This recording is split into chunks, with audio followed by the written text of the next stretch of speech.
You should divorce your husband immediately." "What?" She said that and showed me a footage on a surveillance camera. This is... I was shocked when I saw the footage. For a moment, I even forgot to breathe. I can't forgive this. I mean, who could? How they can deceive me like this? I felt the anger welled up within me. That's when I promised myself that I will definitely get revenge. My name is Amber, a 39-year-old office worker. I've been married to my husband Erwin for 10 years. We had been living harmoniously as a working couple, earning a stable income. Since the marriage, we had trouble conceiving a child. Our married life hasn't been easy. There have been challenges besides the issue of having children. It happened unexpectedly. My husband was diagnosed with early onset dementia about a year ago. At first, it was just forgetting things when we went out together. I thought he was just absent-minded. But then he started forgetting how to drive or even forgetting to go to work. And things became more unsettling. Eventually, he started asking me if dinner was ready right after we finished eating, or if the bath was ready every few minutes. Of course, it also affected his work. Because of that, I decided to have him undergo tests. I consulted Carrie, my close friend since middle school. She's a nurse, so I thought she might have some knowledge about dementia testing. She immediately arranged for her acquaintance, a doctor, to see my husband. After the examination, it was confirmed that he had early onset dementia. I was speechless and filled with despair. I didn't know what to do or what to say. Of course, my husband is not at fault. Thinking that, I regained my strength moving forward. We have to overcome this together as a couple. I made up my mind that I would become the pillar of the family from now on. Since then, I have been working desperately. My husband quit his job. We arranged for a caregiving service for him during the day. If you give it your all, you'll get results. In this past year, I was promoted to department manager. My salary increased significantly, and I could easily afford the cost of my husband's care. During that time, the hospital where we used to go for regular checkups closed down. I wasn't sure why, but rumor has it that it was mismanagement, embezzlement. Whatever the case, I wasn't sure. Carrie had referred to this hospital. I was at a loss. I was pretty disappointed because my husband and I were just getting used to this hospital. Besides, I had to find another good hospital for my husband's examination. I was also getting pretty busy at work, so I was always on edge. I didn't want to bother Carrie again, so I couldn't talk to her about it. Spending each day with a sense of urgency, my husband's symptoms seemed to be getting worse day by day. I felt like suffocating every morning when I woke up. At that time, I received a message from my best friend Sarah, who had returned to the country saying she wanted to meet. It was like a helping hand. Just the fact that I can meet someone I can talk to. Amber! Long time no see, honey. Sarah, here. Good to see you. You've got a Latina vibe going on, huh? Huh, really? I've been living with my Brazilian boyfriend for a while, so maybe that's why. We broke up a couple months ago, though. Oh, sorry, honey. No, I'm okay, really. Besides, I was invited to work at a university hospital here, so I decided to come back. Sarah is a doctor and has been moving around overseas. Sarah and I grew up almost like sisters because we lived next door to each other when we were kids. We were both only child, so we were always together at school and after school. Growing up, Sarah was like my family to me, and I could talk to her about anything. We would often stay up late talking about boyfriends, schoolwork, and such. When I was in high school, her family moved away and we didn't see each other as much as we used to, but our friendship continued. This was the first time in a few years since we last met each other, and I was very excited. After catching up for a while, I told Sarah about my husband's situation. I see. If you were looking for a hospital for regular checkups, how about the one where I work? I can introduce you to a good doctor. Really? That would be incredibly helpful. Please, I'd appreciate it. A few days later, Sarah sent the necessary documents to my house. Erwin, from now on, we'll be doing our regular checkups here, okay? I said that and placed the documents in front of my husband. For a brief moment, I noticed a surprised expression on his face. I felt a slight sense of unease, but I didn't pay too much attention to it, and I took my husband to the hospital. Wait, Carrie? Amber? What are you doing here? Does this happen to be your workplace? I asked Carrie, who was wearing a nurse's uniform. Yes. Didn't I tell you? I work at this university hospital.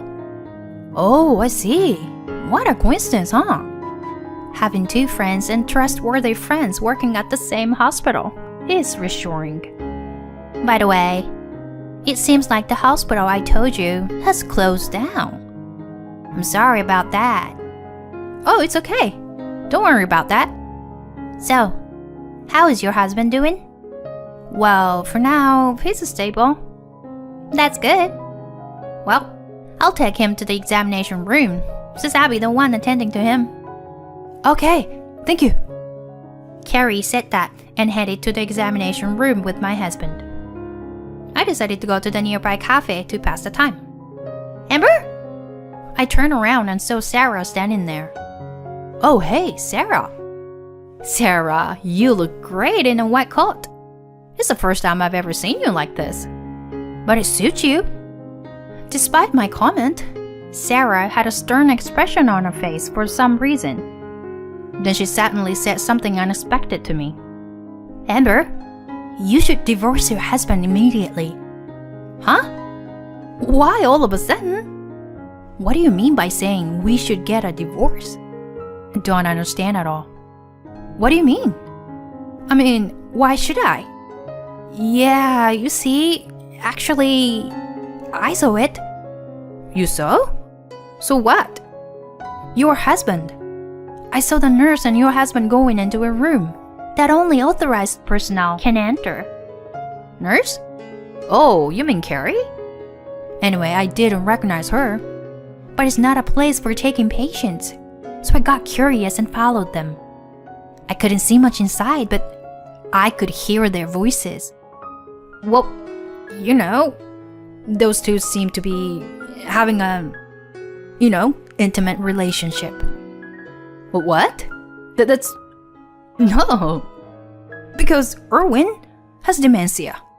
And that nurse is my close friend. Huh? In fact, Sarah and Carrie don't know about each other. Hey, Amber, is it true that your husband has dementia? What? There have been cases where they pretended to have one, you know? It happens more often than you think. I couldn't believe her words. Could it be that everything was just an act? But I couldn't imagine Sarah, the doctor, lying. And she had no reason to lie to me. I didn't know what to believe anymore.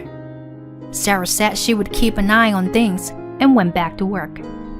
After a while, Carrie and my husband returned. We're done with the regular checkups. I'll mail you the documents later. Oh, okay. From then on, I spent my days feeling unsettled. I even confirmed with the caregiver, who mentioned that my husband indeed showed symptoms and made remarks consistent with dementia. However, at that moment, the caregiver seemed to remember something. Oh, now that I think about it, when I arrived at your house, your husband was on the phone. The way he was speaking was very clear and confident. I see. Thank you for letting me know. As my doubts grew stronger, I received a call from Sarah. I immediately went to the cafe she mentioned. "Take a look at this." Saying that, she showed me a video captured by a surveillance camera. This can't be true. Watching the footage, I was shocked. It showed Carrie and my husband engaging in intimate acts in various rooms of the hospital. It was making rumor recently. There were reports of rooms being found dirty, even though they were supposed to be cleaned. So, I reported it to the police, saying it might be a case of foul play. I managed to get access to the surveillance footage. I'm sorry for showing you this kind of video. No, I appreciate it. You've given me solid evidence. With this, I have no more doubts. I was filled with anger towards my husband and Carrie. After that, I immediately consulted with a lawyer. With more than enough evidence in hand, it seemed like I would have the upper hand in the divorce. Once everything was prepared, I took my husband to the hospital and led him to the prepared room. Of course, I invited Carrie there too. This is the lawyer I hired for this matter. As I said that, Carrie and my husband next to her were both shocked. Then the door to the room opened, and Sarah walked in. "Wait, doctor? Why are you here?" Carrie wondered why Sarah had entered, sounding puzzled. "Amber is my high school friend. I know about you two having an affair." What? What are you talking about? Well, unfortunately, the two of you have no room for defense. Saying that, the lawyer played the video. Carrie panicked, and my husband was sweating profusely. "You've been deceiving me all this time." "I must say, Erwin, your acting skills are impressive." As I said that, Sarah chimed in. "We have evidence that you've been pretending to have dementia. Carrie, you introduced Amber to a privately owned hospital with a shady doctor, right?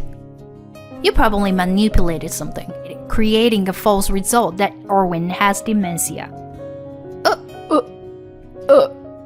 Carrie struggled to find words. Then, realizing there was no escape, my husband suddenly began speaking clearly. Wait, sorry.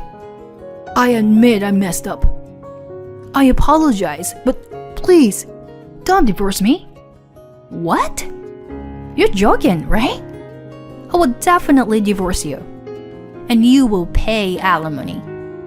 Moreover, engaging in such acts in a hospital room multiple times, both of you will likely face fines."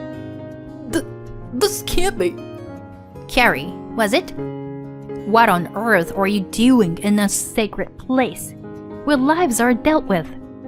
Have some shame. I've already reported this to the hospital director. You're getting fired for sure. Carrie and my husband turned pale and bowed their heads in shame. Afterward, I officially finalized the divorce with my husband and pursued alimony from both him and Carrie. My husband tried to rely on his family, but they were furious at him for pretending to have dementia and cut off all contact. Now he lives in a run-down apartment, working temporarily jobs to slowly pay off the alimony. Carrie is in a similar situation, being estranged from her family and unable to find employment at any hospital. However, they brought this upon themselves, so there is no room for sympathy. I later found out that they had been involved in a relationship for several years. Carrie, who fell in love with Erwin at our wedding, had secretly continued to seduce him, and Erwin didn't seem to have any qualms about indulging in the attention.